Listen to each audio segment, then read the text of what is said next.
Pembatasan sosial berskala besar transisi di DKI Jakarta telah berjalan 2 pekan. Gubernur DKI Jakarta Anies Baswedan akan memutuskan apakah PSBB transisi diperpanjang atau benar-benar dihentikan.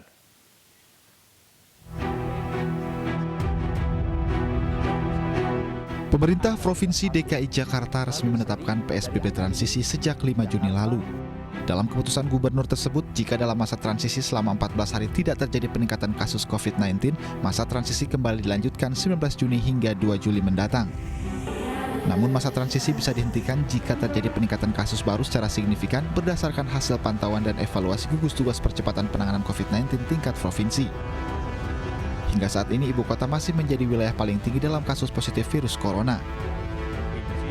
Berdasarkan data gugus tugas percepatan penanganan COVID-19, jumlah kasus positif virus corona per tanggal 18 Juni bertambah 173 kasus baru. Dengan penambahan tersebut, jumlah kasus positif corona di Jakarta menjadi 9.385, dengan pasien dirawat 1.377 dan 4.592 dinyatakan sembuh. Gubernur DKI Jakarta Anies Baswedan memang baru akan mengumumkan akankah PSBB transisi diperpanjang hari ini atau justru kembali ke PSBB awal.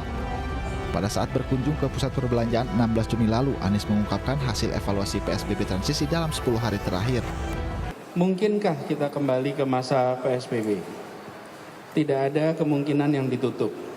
Karena itulah kenapa kita katakan bahwa ini adalah masa transisi, dan masa transisi itu akan bisa memasuki fase sehat, aman, produktif jika indikator-indikator kesehatan masyarakat, indikator epidemiologi menunjukkan bahwa